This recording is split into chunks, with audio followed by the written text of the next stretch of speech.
Hola, buenas tardes, buenas noches. ¿Me escuchan? Ah, sí, se escucha. ¿Todos me escuchan bien? Bueno, buenas noches. Buenas noches a todos. Creo que ya debemos estar casi todos. Así que vamos a arrancar la clase. Bueno, les cuento un poquito. Mi nombre es Cristina Kirchner. Van a tener conmigo los días martes. Vamos a ver algunos puntos del programa juntos. Yo les cuento un poquito a qué me dedico. Me recibí en la facultad en la que están ustedes, en la Facultad de Mar del Plata, y ejercí durante muchísimos años la profesión libre. Ahora hace 10 años que trabajo en el Ministerio Público, en una defensoría civil, eh, y bueno, la Defensoría Oficial Civil número 6, ahí en San Martín y Jujuy. Bien, vamos a empezar con el programa, con el punto 1 y 2. Yo lo que les voy a pedir es que quizás como vamos a tener un día clases cada docente, yo sé que eso ya se los explicó el doctor Turina ayer. La verdad es que es importante que no nos atrasemos en los puntos porque así el docente eh, que me sigue puede retomar con los puntos del programa que le tocan a él. De modo tal que yo quizás preferiría que las consultas o las dudas las vayan anotando y las hacemos al final de la clase, ¿sí? Y evacuamos todas las dudas. A los fines de no interrumpir demasiado la clase, si hay alguna cuestión que impida seguir adelante, sí, por favor, me la hacen saber. Pero la idea es poder terminar con los puntos en el día de hoy. Bueno, el punto número 1 del programa es un poco teoría. Ustedes saben que en un Estado de derecho, una de las funciones del Estado es mantener la paz social. Por eso el Estado se, digamos, concentra el monopolio de la fuerza pública, a los fines de que las personas no hagan justicia por mano propia. Con esta idea y con esta finalidad de mantener la paz social, los estados de derecho han creado lo que se llama un método de debate, porque el proceso judicial es eso, es un método de debate, no es más ni menos que eso, que tiene reglas que las partes, bueno, deben seguir con la idea de que un tercero imparcial resuelva el conflicto que que presentan a la justicia. Hay,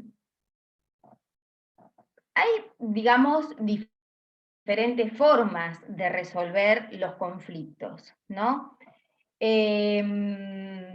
Ustedes creo que ya lo vieron cuando vieron elementos, que están los métodos alternativos de resolución de conflictos. Dentro de los métodos alternativos de resolución se encuentran, por ejemplo, la negociación, el arbitraje, incluso la mediación se toma como un método alternativo de resolución de conflictos. Yo a veces me pregunto por qué un proceso, una herramienta tan útil como es la mediación, donde son las partes, o sea, los propios interesados, quienes deciden cómo resolver el conflicto, qué solución darle, donde dialogan y pueden llegar a un acuerdo, porque este método se considera como un método alternativo, ¿no? Y no es el proceso judicial lo alternativo. Quizás debiéramos repensarlo, ¿no? De esa manera, porque dentro de los grandes sistemas de resolución de conflictos tenemos aquellos donde, digamos, que se basan en la autocomposición y los de la heterocomposición, ¿no? Claramente la mediación, la negociación son sistemas de autocomposición del conflicto, es decir, son las propias partes las que deciden y encuentran el modo en que van a resolver esa disputa. Y esto trae como ventaja o como valor adicional que al ser ellas las que propiciaron esa solución, digamos, ese acuerdo va a ser, probablemente tenga más posibilidades de ser cumplido, porque no fue autoimpuesto, fue algo que ellas mismas decidieron. En cambio, en el proceso judicial, las partes van a someter su conflicto de intereses a la decisión de un tercero, que va a ser el juez, que es el juez que va a resolver conforme a derecho. Fíjense que después vamos a ver cuando veamos sentencia, el dictado de la sentencia, que una de las partes de la sentencia es que el juez tiene que decir, digamos, tiene que expedirse condenando o absolviendo, ¿no? Fíjense, esa resolución judicial es probable que sea justa, si se quiere, para una de las partes, para la gananciosa, e injusta, ¿no? Para la otra. Respecto del concepto de justicia no nos vamos a poner a hablar porque es una cuestión filosófica, podemos estar charlando muchas horas. Pero lo que les quiero decir es que dentro de los diferentes modos de resolver un conflicto, vamos a ver en esta materia el proceso civil y comercial como método de debate.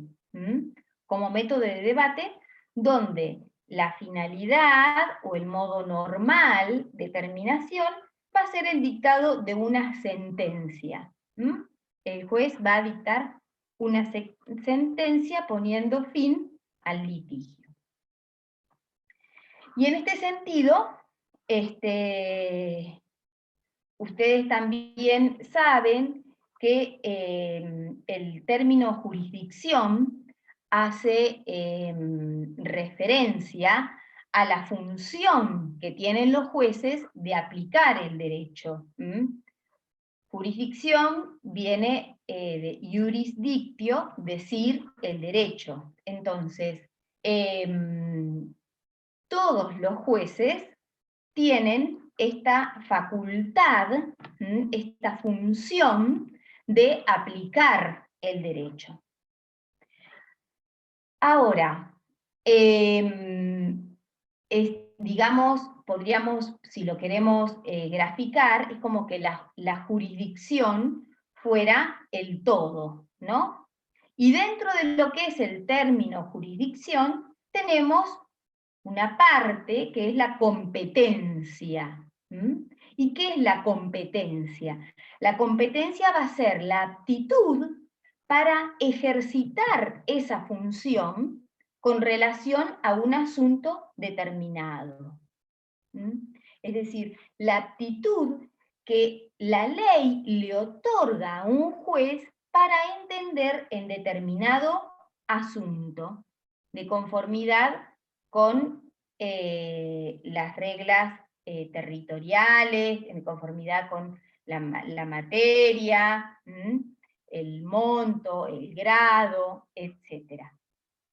Entonces tenemos que todos los jueces tienen jurisdicción, pero solamente algunos van a tener competencia en determinado asunto.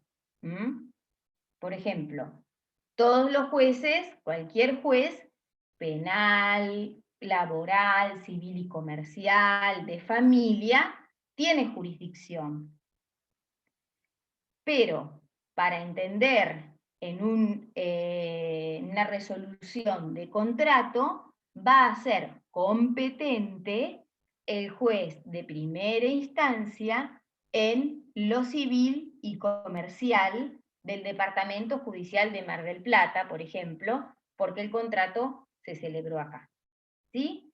Entonces, ahí vemos cómo el gran término jurisdicción lo acortamos y lo achicamos y lo ponemos, digamos, le damos una medida. Por eso se dice que, la competencia es la medida de la jurisdicción. ¿Sí? Entonces, cualquier juez puede tener jurisdicción, pero en ese determinado asunto va a ser competente el juez de primera instancia en lo civil y comercial de Mar del Plata.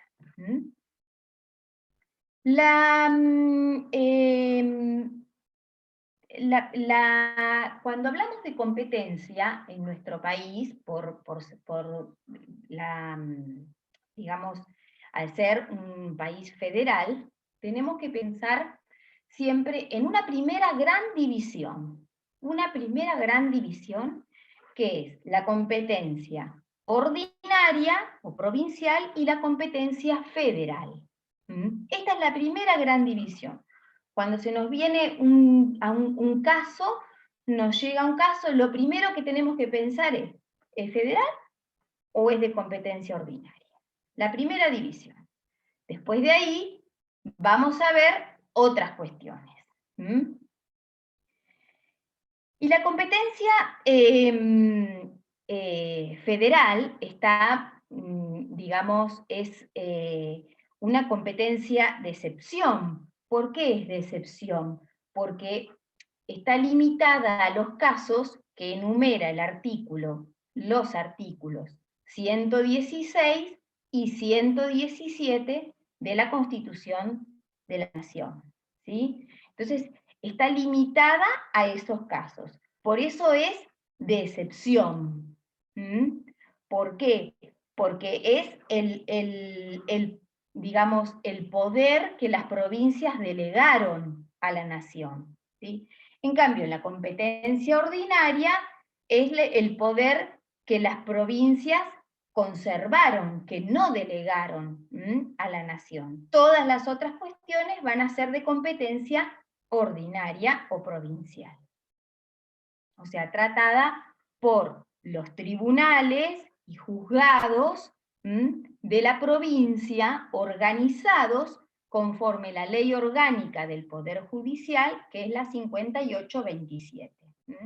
La ley 5827 organiza el Poder Judicial de la provincia. ¿Sí? Bien. Entonces, Volviendo a la competencia federal, dijimos que es de excepción. Además va a ser otro de sus caracteres. El primer carácter es que es de excepción. Segundo, es que es privativa. ¿Qué significa esto? Significa que únicamente los casos que son, digamos, que están reservados para ser tratados en la justicia federal, únicamente tienen que ser tratados ahí. Por eso, si hay un tema que es de competencia federal y por error está tramitando en la justicia ordinaria, en cualquier estado del proceso, se puede declarar la incompetencia, ¿sí? Por esta cuestión de que es privativa. Y además es restrictiva. En caso de duda, es de aplicación de interpretación restrictiva. En caso de duda, se está a la competencia ordinaria. Bien, esos serían los 3 caracteres fundamentales, digamos, de la competencia federal. Ahora, ¿cómo se clasifica la competencia? ¿No? Este tema de la división de la competencia conforme diferentes patrones.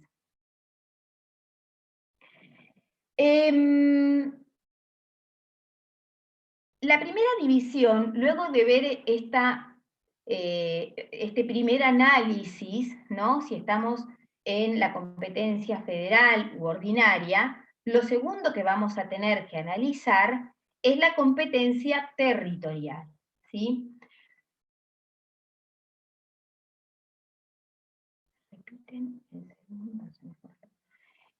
La competencia territorial. La competencia territorial es, imagínense que nuestra provincia, por ejemplo, si vamos a lo que es la organización de la justicia de nuestra provincia, es muy grande, es muy extensa. Entonces, se ha dividido la provincia en diferentes departamentos judiciales. Asimismo, cada departamento judicial está integrado por varios partidos, ¿sí?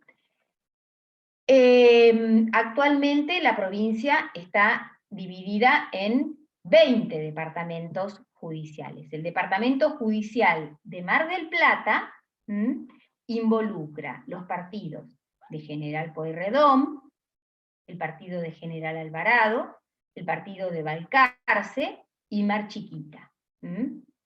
Esos son los partidos, digamos, que abarca el departamento judicial de Mar del Plata. Entonces, si hay un tema, por ejemplo, que un accidente de tránsito que sucedió en Miramar, fíjense, en Miramar, lo primero que vamos a tener que mirar es de competencia federal o es de la justicia ordinaria?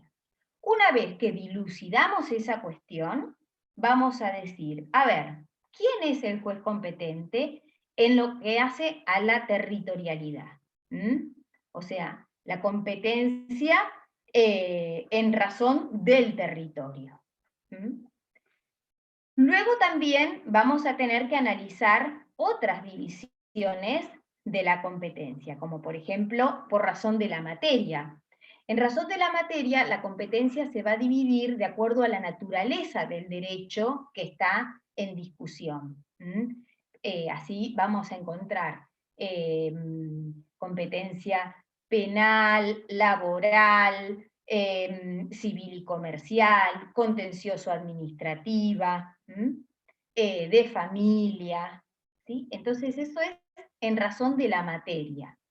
A su vez, puede dividirse en razón del monto. Esto no está actualmente vigente, pero hay algunos proyectos de causas de menor cuantía, es decir, que hubiera juzgados que fueran competentes en causas de hasta determinado monto, de menor cuantía. Otra división de la competencia es por el grado. Por el grado, la competencia se va a dividir en diferentes instancias. Así vamos a tener los jueces de primera instancia, las cámaras de apelaciones, la Suprema Corte, son las diferentes instancias en razón del grado. Así, por ejemplo, si tenemos que interponer una demanda de daños y perjuicios, repito, primero vamos a pensar si es de competencia federal u ordinaria, luego vamos a pensar en el lugar del accidente para ver cuál es el juez competente en cuanto a lo territorial, vamos a ver, es civil y comercial porque es un accidente de tránsito, perfecto. ¿Y dónde lo vamos a interponer la demanda? Y en la Cámara de Apelaciones no, porque es un tribunal de alzada. No es competente la Cámara, no sería competente en razón del grado. Sí, un juzgado de primera instancia. ¿Sí? Y también la última división es en razón del turno, que van a ver y van a leer que esta no es una división de la competencia, sino una división de las funciones o una forma de administrar o de gestionar el trabajo de los juzgados. Así, por ejemplo, vamos a ver que, por ejemplo, en las ferias judiciales, hay juzgados que quedan de turnos, que quedan de turno. En los juzgados de familia tienen turnos que son de 10 días.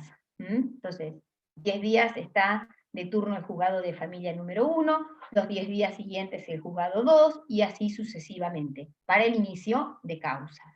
¿Sí? También dentro del turno está digamos, el sorteo de receptoría. Lo que hace receptoría en las causas civiles y comerciales es hacer un sorteo. Ingresa una causa y se sortea para que, en realidad no se sortea, sino que se distribuye de manera equitativa entre todos los juzgados civiles y comerciales. Bien. Respecto de los caracteres de la competencia, vamos a tener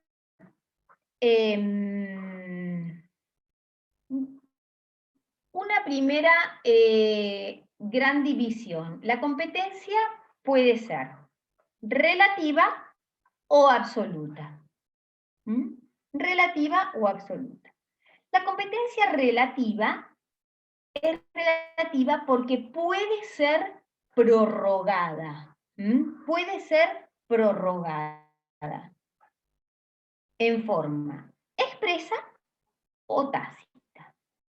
¿Qué competencia? ¿Cuál de todas las divisiones que yo le nombré, les dije, puede ser prorrogada por las partes en forma expresa o tácita? Únicamente la competencia territorial en asuntos exclusivamente patrimoniales. Únicamente esa. La competencia en razón de la materia es improrrogable. Yo no puedo interponer una demanda de divorcio en el Tribunal de Trabajo. Sí o sí lo tengo que hacer en el juzgado de familia. Ni puedo interponer una demanda por laboral en el juzgado civil y comercial. ¿Sí? Sí o sí en el Tribunal de Trabajo. Eso es en razón de la materia. En razón de la materia es improrrogable. En razón del grado es improrrogable. ¿Por qué? Porque son de orden público.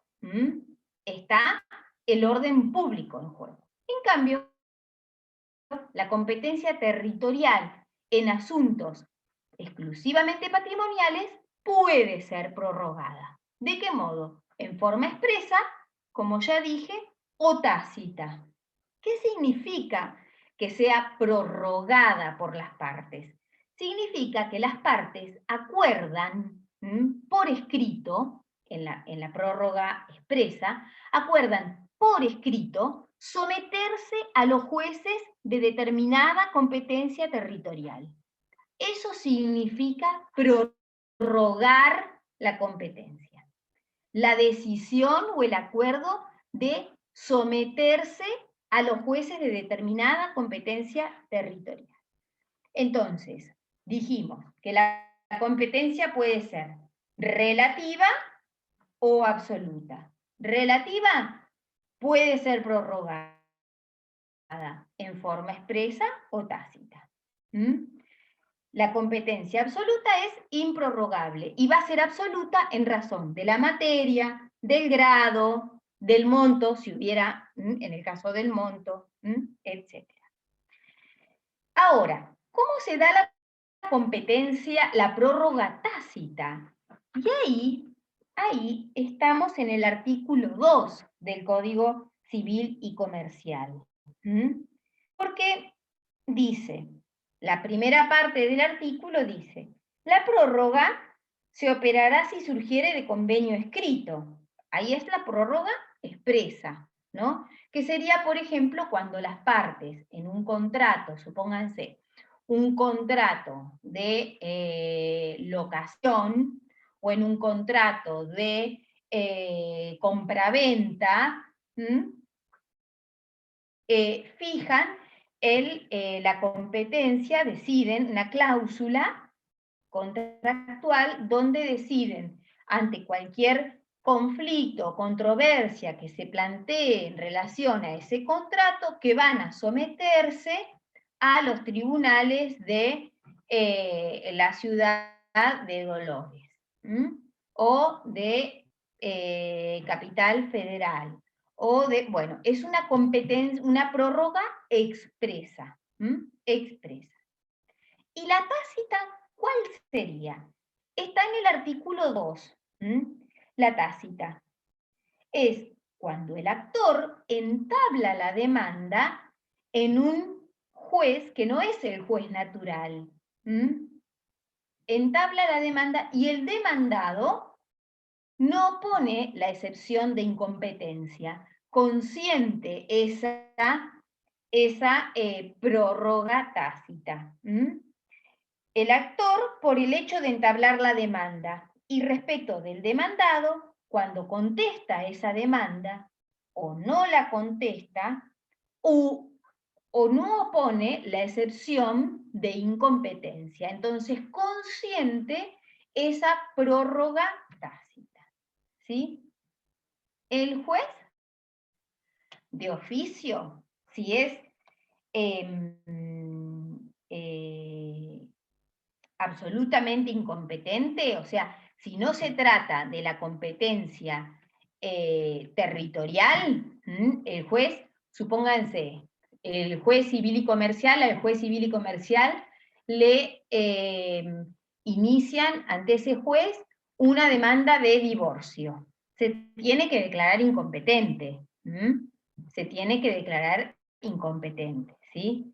Pero respecto de la competencia territorial, como es prorrogable, puede ser consentida por las partes. Bien, entonces, estábamos hablando de los caracteres de la competencia. Dijimos, hablamos de la improrrogabilidad y hablamos de el artículo 3 habla de la indelegabilidad. Dice que la competencia es indelegable. Eso es lo que dice el artículo 3.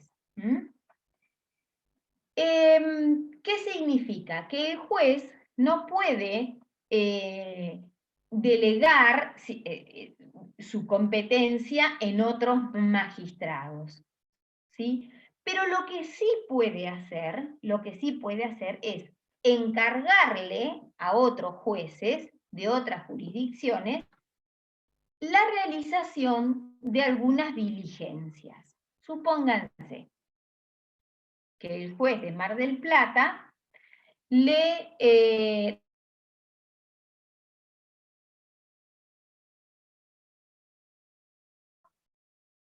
era un turista que estaba justo en el verano acá, veraneando, pero vive en Mendoza. Y es importantísimo que declare, porque fue un testigo presencial, pero vive en Mendoza, no le vamos a hacer venir de Mendoza para acá, a declarar. Después lo van a ver cuando vean prueba testimonial. Entonces, ¿qué hace el juez de acá? Le encarga al juez de Mendoza que le tome declaración testimonial a ese testigo, allá, ante el juez de su domicilio, ¿sí? Pero en ese caso no está delegando su competencia, sino que están actuando en forma, le está encomendando una gestión que el otro juez hace a modo de colaboración con el Servicio de Administración de Justicia, ¿sí? Y el juez de Mendoza le va a tomar declaración testimonial de acuerdo a su competencia. ¿Sí? Bien. Entonces, respecto de de los caracteres, recuerden la indelegabilidad y la cuestión de la competencia absoluta o relativa, cuál es prorrogable y cuál no. ¿Sí? Bien. Vamos a ver ahora quiero ver la hora, perdón. ¿Hasta acá vamos? ¿Sí? Vamos a ver ahora las reglas de competencia, ¿sí? Las reglas de competencia están previstas en el artículo 5, ¿sí? El Código de Procedimiento da en el artículo 5, brinda una serie de reglas para determinar cuál es el juez competente de acuerdo al territorio en cada caso. ¿Cuál es el juez competente de acuerdo al territorio? En cada uno de estos casos puntuales. Hay leyes particulares que van a determinar también determinada competencia, ¿sí? Por ejemplo, la ley de obras sociales, la ley que regula las obras sociales y las empresas de medicina prepaga, dice que todas aquellas cuestiones relacionadas con las obras sociales son de competencia federal. ¿Sí? Entonces, si tenemos, eso es una ley especial, una ley que da digamos, una regla de competencia específica. Bien, pero las reglas generales que nos brinda el Código Civil y Comercial de la provincia habla primero de las acciones reales, de las acciones reales sobre bienes inmuebles, ¿sí? Acciones reales sobre bienes inmuebles y habla también de las acciones posesorias, de la usucapión, de la medianería, de los límites al dominio, la mensura y el deslinde, o sea, todas esas cuestiones, ¿cuál va a ser el juez competente? El juez del lugar donde esté situada la cosa. Este es como un principio general del derecho, ¿no? Es fácil de recordar. El juez del lugar donde esté situada la cosa. El inciso 2 dice que cuando digamos, la cuestión verse sobre bienes muebles, ¿cuál va a ser? Bueno, pueden ser, hay dos alternativas. El lugar donde esté situada la cosa o el del domicilio del demandado. Y si hay varios muebles, bueno, si alguno coincide que está en el lugar y además el demandado tiene el domicilio ahí, va a ser eso. Y si hay muebles e inmuebles, en ese caso va a ser el juez del lugar donde esté situado el inmueble. Se dan cuenta que son reglas para determinar la competencia territorial.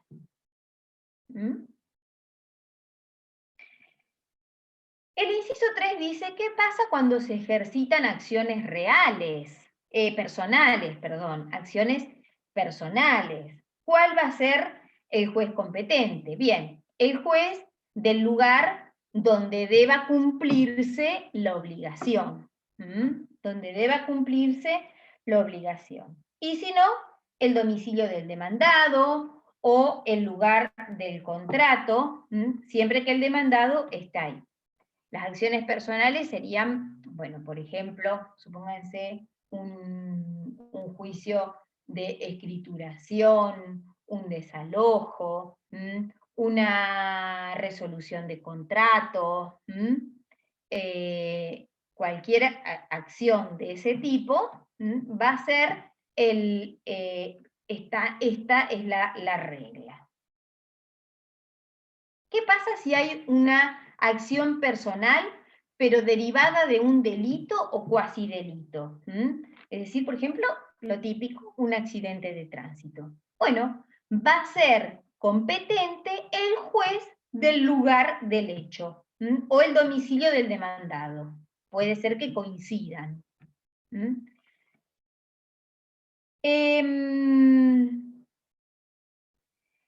En las rendición de cuentas, ¿no? En un juicio por rendición de cuentas. Bueno, puede ser juez competente el lugar donde deba rendirse las cuentas, el lugar donde se administró el negocio, ¿sí? Va diferentes alternativas. El domicilio del obligado, el que debe rendir las cuentas. En las acciones fiscales por cobros de impuestos, el lugar donde esté situado el bien grabado. Ese también es como un principio general, o donde se desarrolle la actividad que es grabada con ese impuesto.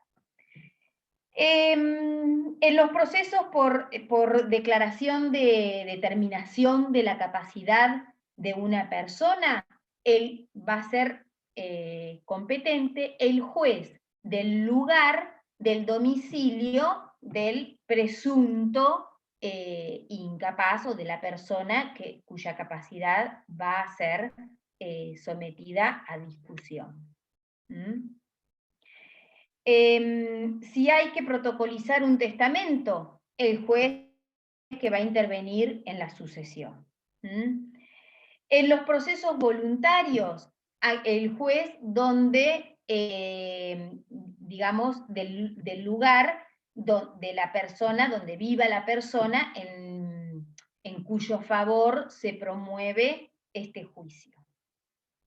Por ejemplo, el artículo 716 del Código Civil y Comercial también establece algunas reglas de competencia y dice que cuando se discutan intereses o derechos de niños, niñas o adolescentes, cuestiones relacionadas con la patria potestad, alimentos, regímenes de contacto, cualquier guardas, etcétera, va a ser juez competente el del lugar donde el menor de edad tiene su centro de vida. Es el artículo 716 del Código Civil y Comercial. Por ejemplo, en la guarda, estas son todas, digamos, reglas de competencia que surgen del Código Civil y Comercial, ¿no? Estas que les estoy diciendo ahora.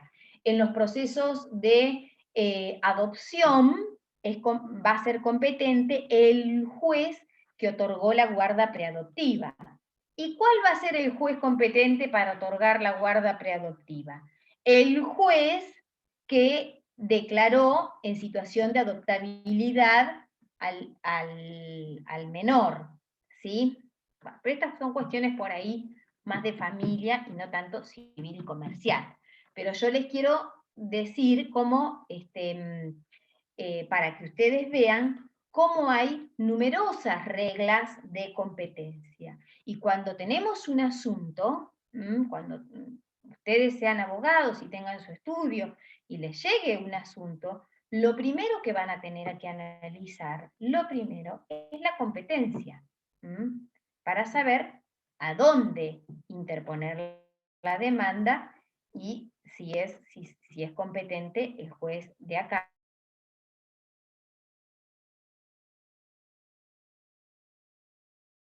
Bien.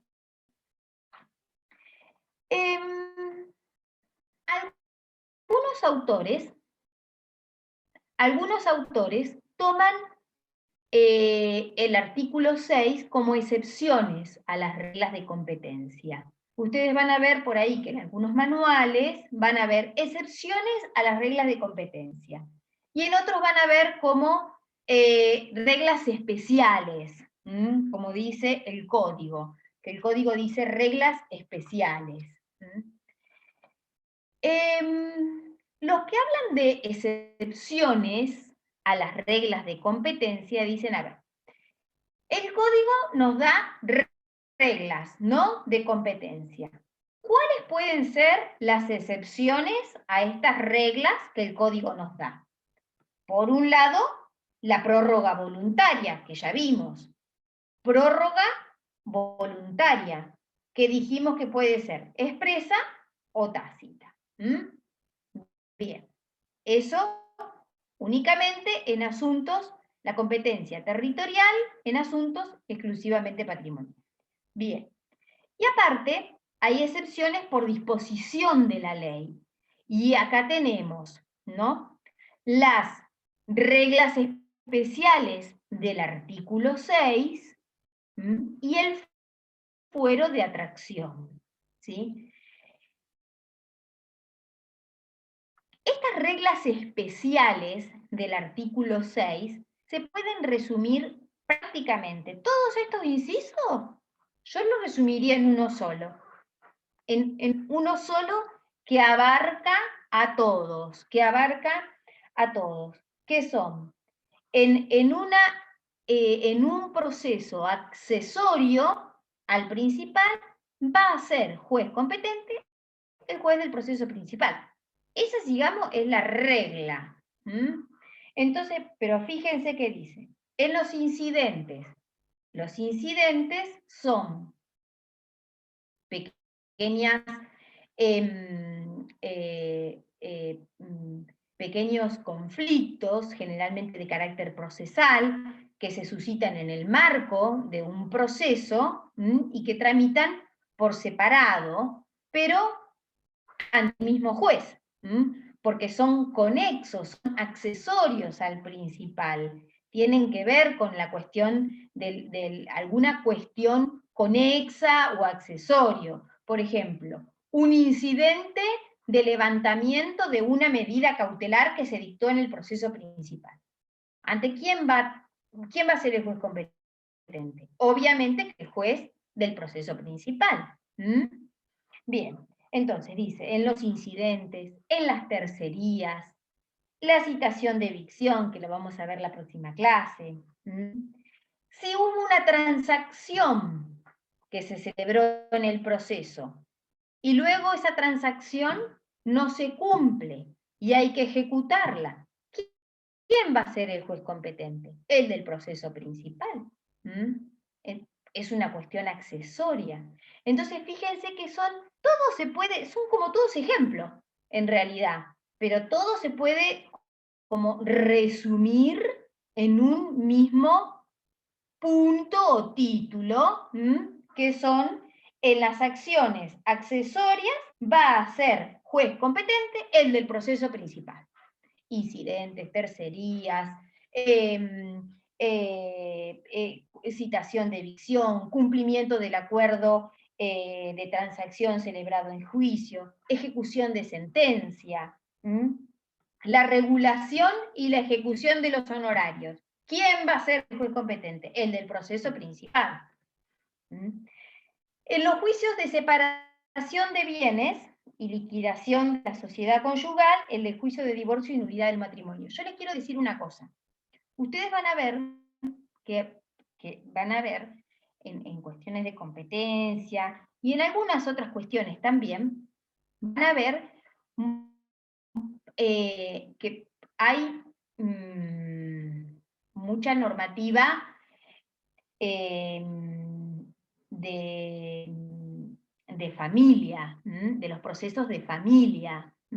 Luego el código se modificó y tiene un capítulo particular, pero ustedes piensen que antes los procesos de familia era juez competente el juez civil y comercial también, porque no había un fuero separado como hay ahora desde hace muchísimos años. ¿Sí? Antes era un divorcio.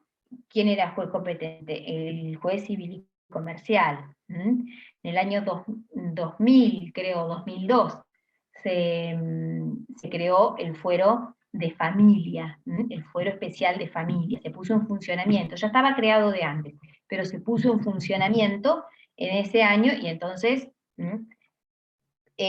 por eso es que hay mucha normativa en relación a eso.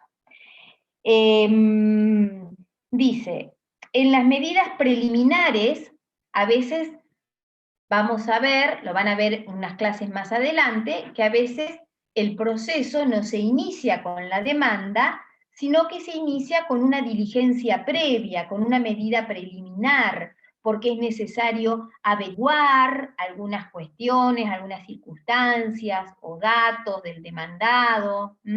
Entonces, se hace primero una diligencia preliminar. ¿Quién va a ser el juez competente de la diligencia preliminar?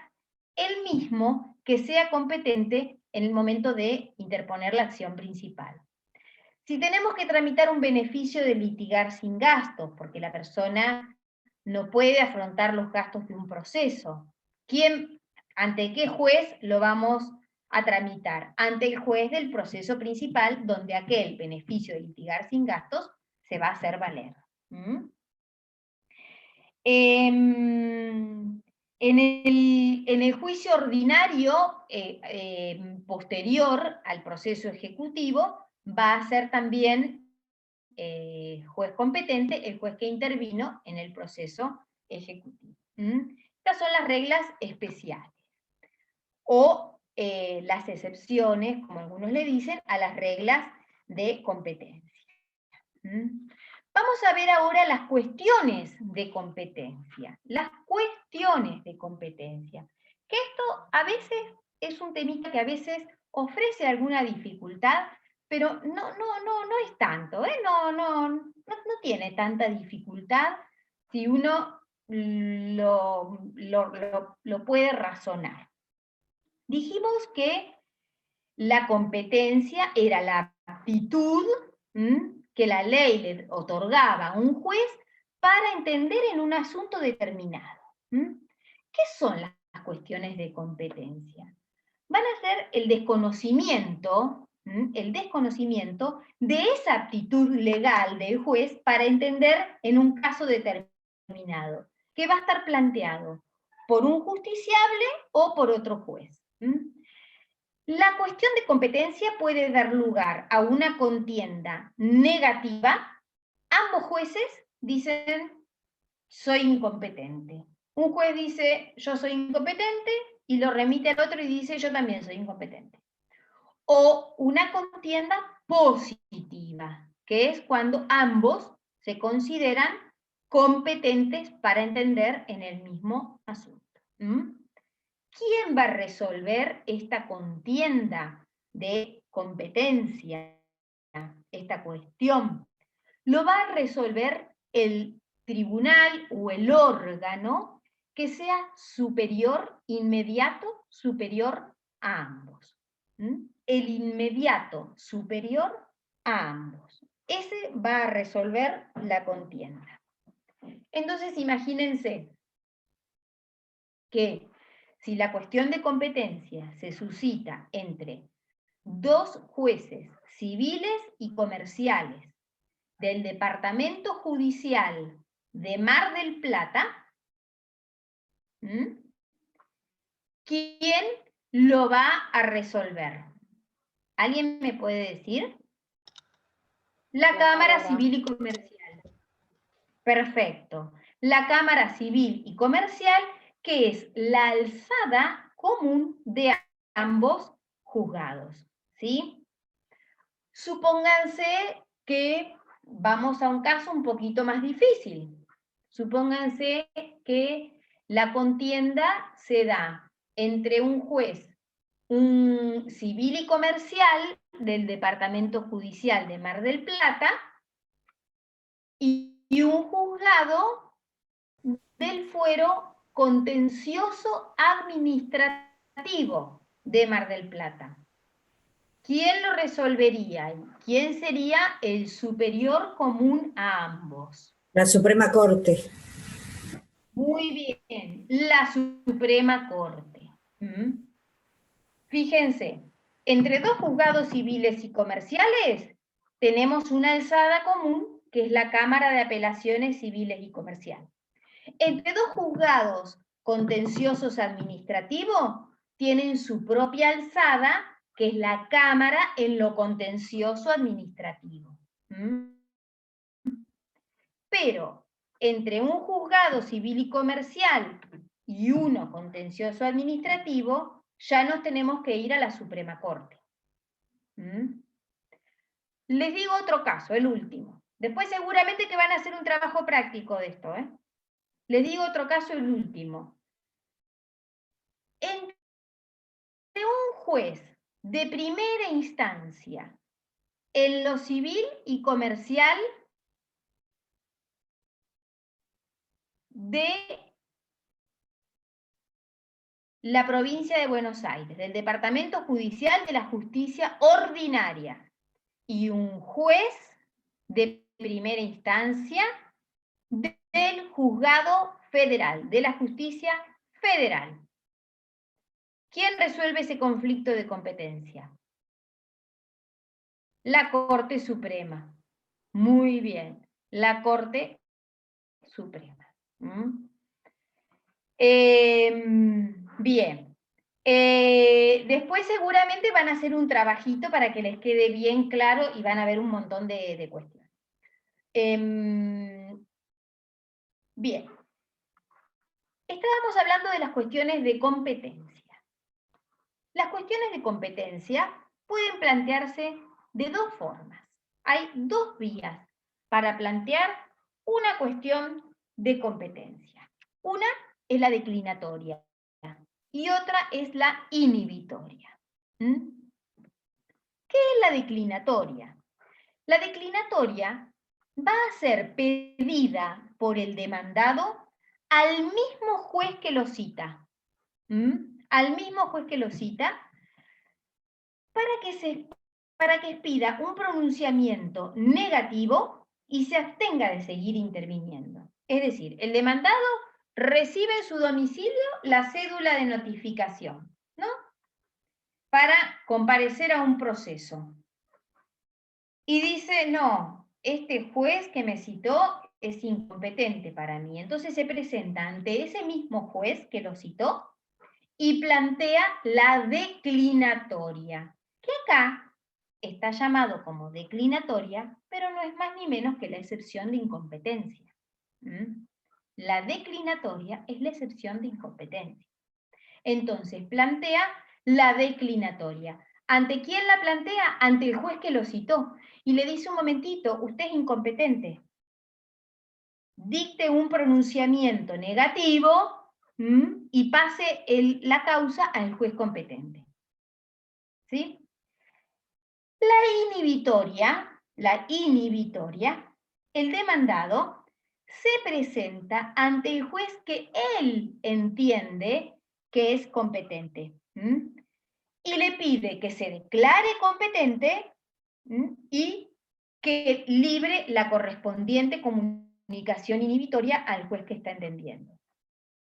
En la inhibitoria, el demandado recibe la cédula y dice, no, este juez es incompetente. ¿Y a quién acude? Acude al juez que él considera competente. Y ahí plantea y le dice, usted es competente acompaña toda la documentación, ahora lo vamos a ver, y le pide que siga entendiendo él. Esas son las dos formas de plantearlo. La inhibitoria puede ser planteada únicamente cuando el conflicto se suscita entre jueces de diferentes departamentos judiciales, porque está pensada precisamente ¿para qué? Para que yo recibo una demanda, vivo en Dolores, y me notifican una demanda en Dolores de un proceso que está tramitando en Mar del Plata, y yo considero que el juez competente es de Dolores, entonces planteo la inhibitoria en Dolores. ¿Se entiende? Entonces, la inhibitoria procede cuando la cuestión de competencia se suscita entre jueces de diferentes departamentos judiciales. Ahí puedo optar por elegir la que yo quiero, la inhibitoria o la declinatoria. Eso sí, elijo una vía, ya no puedo elegir la siguiente, la otra. ¿Sí? O voy por la declinatoria o voy por la inhibitoria. ¿Sí? Bien. Eso es lo que dice el artículo 7. El artículo 7 dice que las cuestiones de competencia pueden promoverse por vía de declinatoria, es decir, la excepción de incompetencia, salvo cuando la cuestión sea entre jueces de distintos departamentos judiciales. En ese caso también tengo la opción de la inhibitoria, pero si elijo una, descarto la otra. Bien.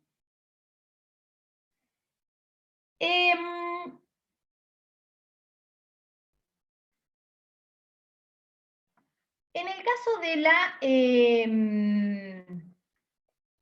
la inhibitoria, vamos con la más fácil, con la declinatoria, o sea, con la excepción de incompetencia.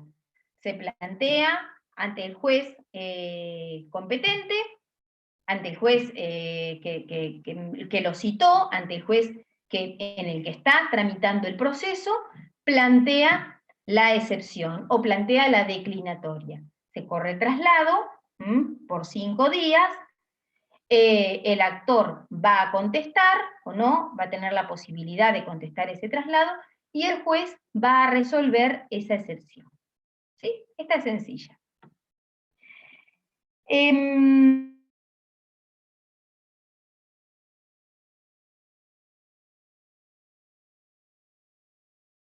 Ante el juez que el demandado entiende que es competente. Ante ese juez lo va a plantear. ¿Cómo la va a plantear? Por escrito. Y no solamente por escrito, sino que va a tener que adjuntar.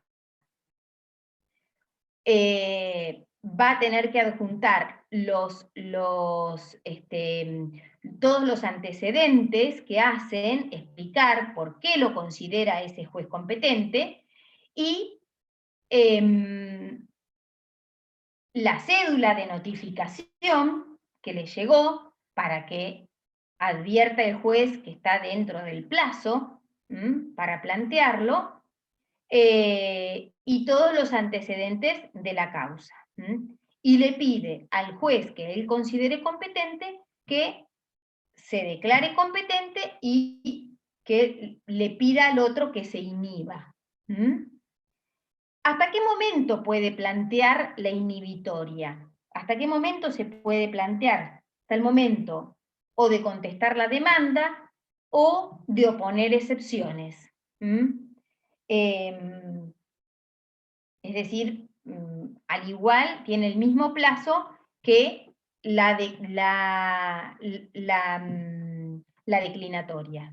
Es el mismo plazo que la declinatoria. El plazo que tiene el demandado es, si hay un plazo para oponer excepciones, como en el proceso ordinario, ese es el plazo. Si no, hasta el momento de poder contestar la demanda. El juez, cuando recibe, que recibe este pedido de inhibitoria, puede hacer dos cosas. Puede decir, sí, yo soy competente, entonces dicta una resolución donde se considera competente y le manda al juez que está ante el cual está tramitando el proceso, le manda un oficio con copia de la resolución, y le dice, me plantearon esto, me declaré competente, mándame el expediente. El otro puede decir, está bien, acepto, vos sos competente, te mando todo, o puede decir, no, el competente soy yo. Y en ese caso lo resuelve, ambos elevan los antecedentes a el tribunal, al superior común, para que resuelva la contienda, ¿sí? Esto es lo que dice el artículo 9 del Código Civil y Comercial.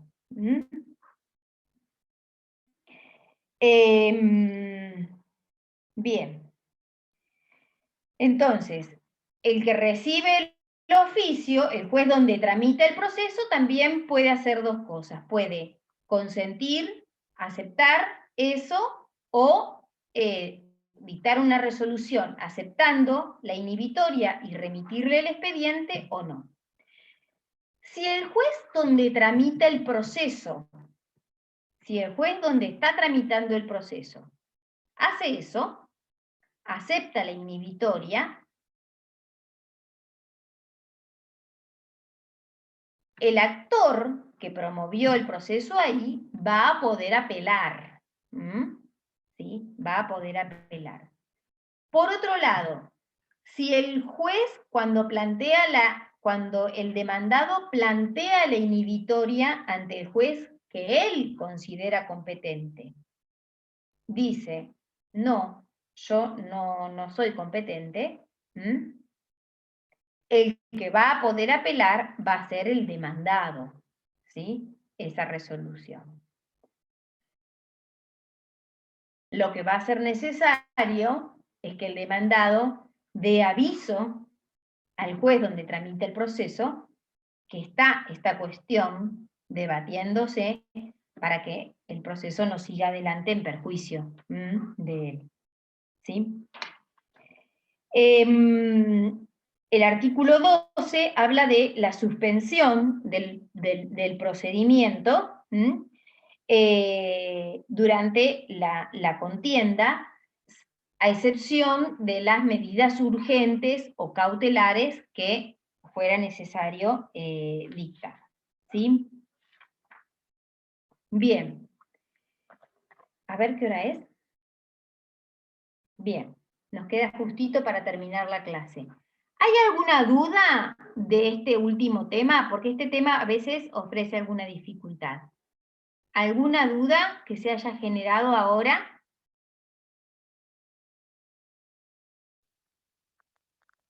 No, creería que no. Bueno, seguimos avanzando, entonces, ¿queda grabada? Sí, creo que está grabando la clase, ¿eh? Sí. Bien. Seguimos adelante, entonces, con otro instituto que es el de la recusación, el instituto de la recusación. La recusación, recusar, significa poner tacha a un juez que interviene en un proceso con el objeto de excluirlo y que sea reemplazado por otro. Eso es recusar.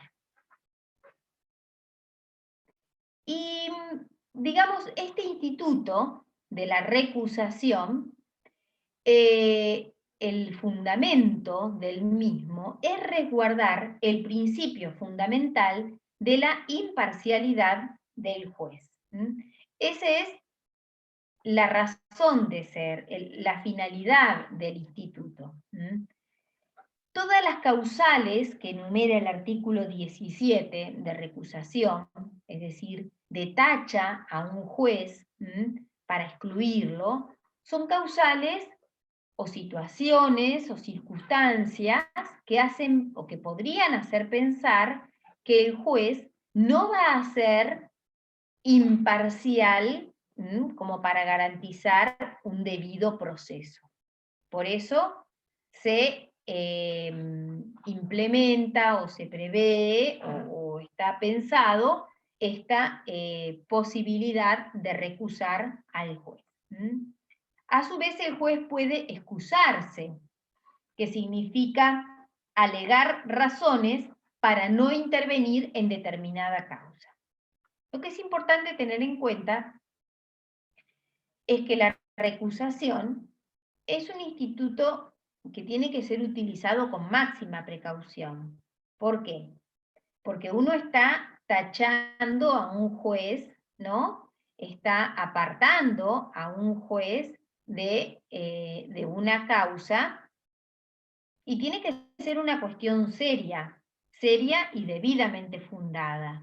De hecho, la recusación maliciosa está sancionada con una multa y con las costas del proceso.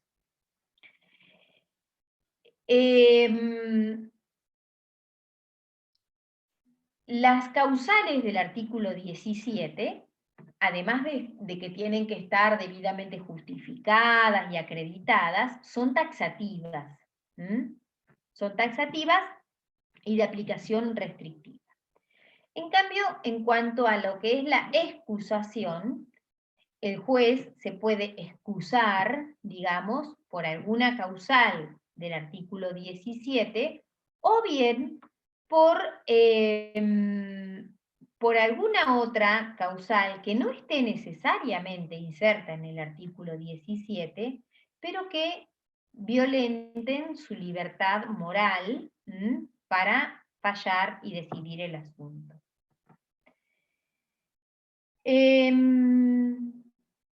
Hay dos grandes divisiones respecto de la recusación. La recusación sin expresión de causa y con expresión de causa. Lo que es importante aclarar es que en la recusación siempre tiene que haber una causa. Lo que pasa es que sin expresión de causa uno no la expresa.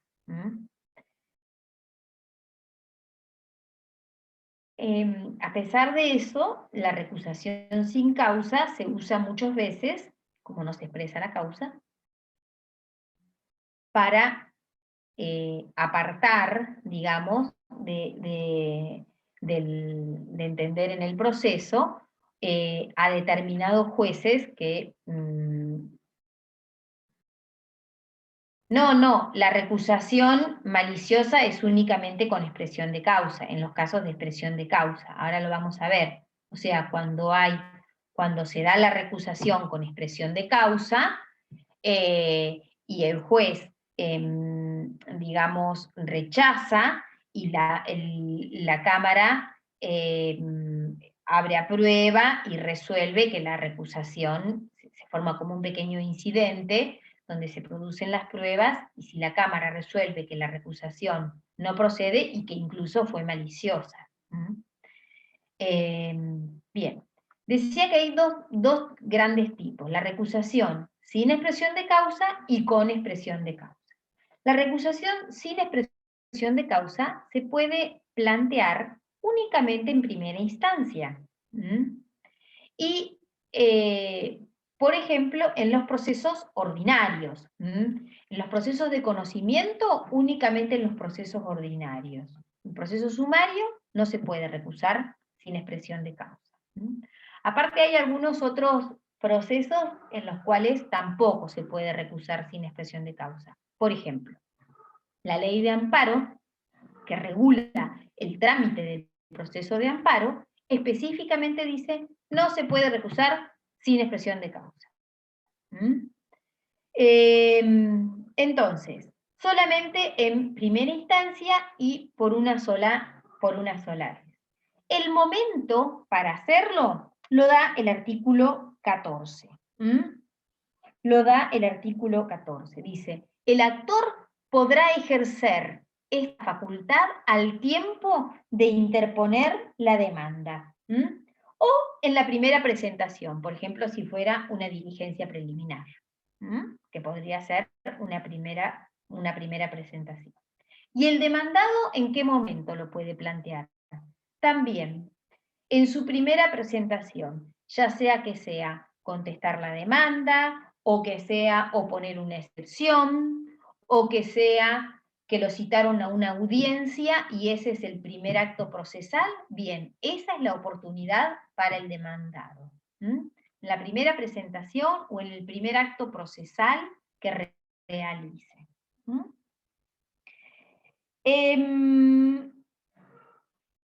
Bien.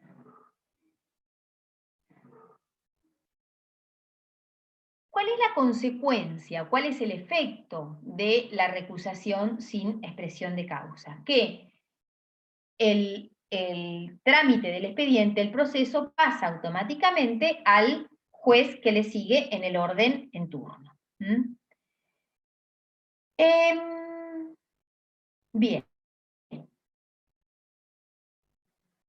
Dijimos que había dos tipos, la recusación sin expresión de causa y con expresión de causa. Esta es por ahí la que más dificultades, o que más, no ofrece dificultades, porque no es un tema complicado, pero que tiene más trámite, obviamente. Las causales van a ser las del artículo 17. El artículo 17 enumera una serie de causales donde está, por ejemplo, el parentesco por consanguinidad dentro del cuarto grado y segundo de afinidad, con algunas de las partes o con sus letrados o mandatarios. Tener el juez o sus consanguíneos dentro del cuarto grado o afines dentro del segundo grado, interés en el pleito, o sociedad o comunidad con alguno de los litigantes, salvo que la sociedad fuese anónima. Tener el juez pleito pendiente con el recusante. Esto es importante, el pleito tiene que ser anterior a la recusación, porque si no sería muy fácil que yo para recusar a un juez le inicio un proceso cualquiera y ya tengo un pleito y lo recuso con expresión de que el proceso tiene que ser anterior. Ser el juez acreedor, deudor o fiador de alguno de las partes, con excepción de los bancos oficiales, obviamente. Si el juez tiene cuenta en el banco provincia, no es que puede entender en ningún proceso con el banco provincia, más que tenga un crédito, que haya sacado un crédito en el banco provincia, o que tenga cuenta que lo autoriza a girar en descubierto, ¿sí? No es ese ni en el provincia, ni en el banco macro, ni en un banco privado tampoco. Ser o haber sido el juez denunciador o acusador del recusante, o denunciado o acusado en los tribunales, también con anterioridad a la iniciación del pleito. Si fue denunciado o fue denunciante, siempre tiene que ser con anterioridad al pleito. Ser o haber sido denunciado en los términos de la ley de enjuiciamiento de magistrados, pero que aparte se le haya dado curso a la denuncia. Haber sido el juez defensor de alguno de los litigantes o haber emitido opinión o recomendaciones o dictamen sobre el caso. Esto es, muchas veces pasa que el juez asumió como juez y antes ejercía la profesión en forma libre, y entonces en todos los asuntos donde él eran, o sea, que estaban involucrados sus clientes, no puede intervenir. Haber recibido el juez beneficios de importancia de alguna de las partes. Tener el juez con alguno de los litigantes, dice el código, litigantes, amistad que se manifieste con gran familiaridad o frecuencia en el trato. O Dice enemistad también. Odio o resentimiento que se manifieste por hechos conocidos. Este inciso también si bien el código se refiere a los litigantes, jurisprudencialmente se ha hecho extensivo también a los letrados de las partes. Ahora, eso sí, el odio, la enemistad, tiene que ser serio, tiene que ser debidamente probado, tiene que ser justificado, o sea, tiene que ser algo objetivo, no subjetivo. Ay, lo voy a recusar porque no me saluda cuando me ve en la calle. No, no sería una causal. Tiene que ser una cuestión seria, plantear algo serio. De alguna manera comprobable con hechos concretos, ¿sí? Para poder plantear este tipo de causal de recusación. La oportunidad para recusar con causa va a ser las mismas que el artículo 14, las que enumera el artículo 14, o sea, en la primera presentación o en la demanda para el actor y para el demandado al momento de contestar la demanda o de oponer excepciones o el primer acto procesal que desarrolle. Y como es con causa, con expresión de causa, puede ser que la causa no se dé desde el inicio del pleito, sino que se manifieste más adelante, ¿no? En ese caso, una vez que se transcurrido dentro del plazo de 5 días de haber conocido la causal.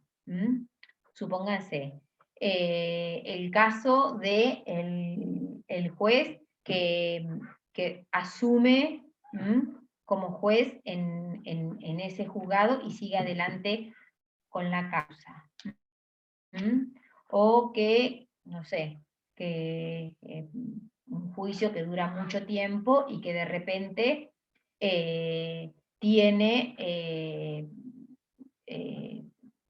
se casó o es conviviente, o su hermano es conviviente, ¿no? De alguna de los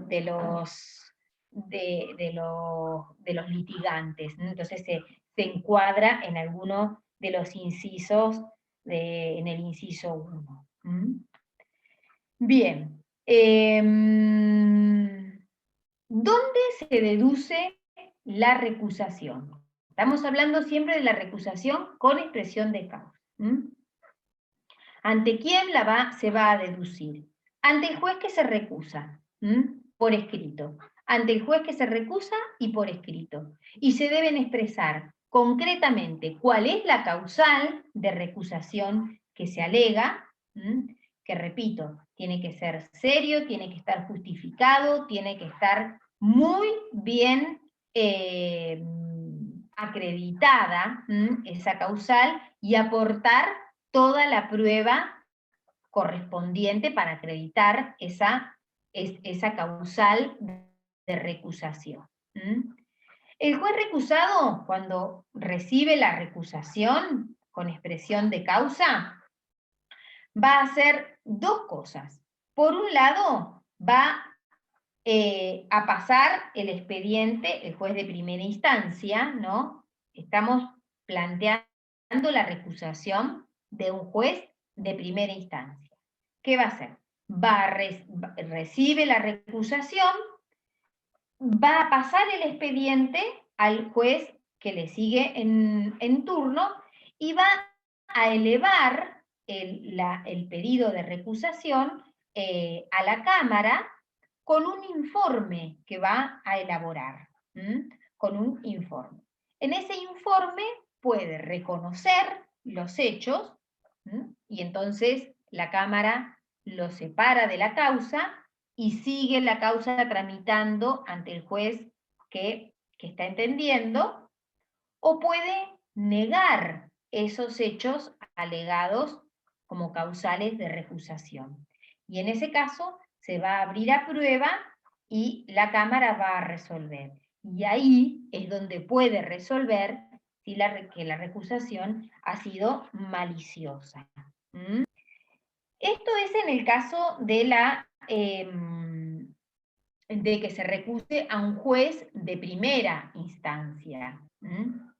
La recusación de los jueces de Cámara o de la Suprema Corte, ya dijimos, es únicamente con expresión de causa. Y en ese caso se plantea del mismo modo, pero la van a resolver los jueces que restan, como son tribunales u órganos, mejor dicho, colegiados, la resuelven los jueces que integran el resto del órgano. ¿Sí?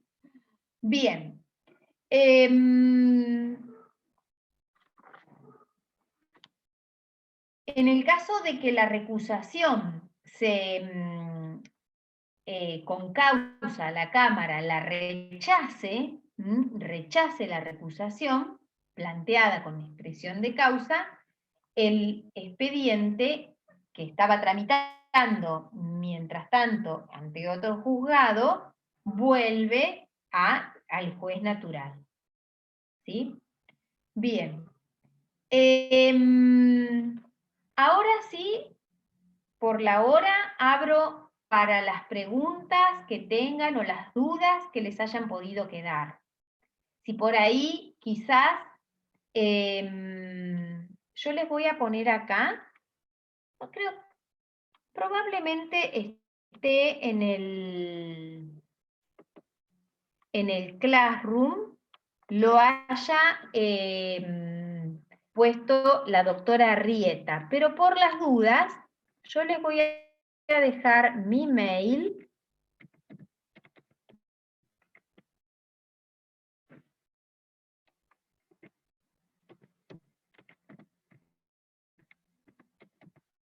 A ver si lo puse bien. Y con anteojos veo. Ese es mi mail. Yo se los dejo ahí porque por ahí quizás ustedes ahora estamos cansados, estamos todos cansados, la primera clase, 1 hora y media, estamos... entonces ahora no se les ocurre ninguna pregunta y después se ponen a leer y se les ocurre alguna o tienen alguna duda y me la pueden hacer por mail, ¿sí? Y si, o sea, si es algo que lo puedo contestar por mail, yo se los contesto en el mismo mail, y si no, en la próxima clase nos tomamos 5 minutitos antes para revisar eso que no quedó del todo claro, ¿sí? Bueno, no sé si hay alguna duda o no. Y si no, yo ahora ya voy a tomar nota de todos los presentes, así que les agradezco. Y bueno, el martes que viene, próximo martes, vamos a ver, ya van a haber avanzado un montón en el programa y vamos a ver citación de terceros y costas procesales, ¿sí? Ese es el próximo tema que van a ver. Igual creo que está en el cronograma, me parece que ya está todo detallado y todo programado. Bueno, si no tenemos nada más, a ver, ¿cuántos somos? 62. Si no hay ninguna duda ni ninguna pregunta, entonces damos por terminada la clase, ¿les parece? Y nos vemos el martes que viene. Bueno, les agradezco muchísimo que se hayan conectado y que me hayan aguantado Gracias. como un orín. Bueno, gracias a ustedes. Muchas Adiós, gracias. Estamos viendo. Gracias. Muchas Buenas gracias. noches. Buenas noches. Buenas noches. Gracias.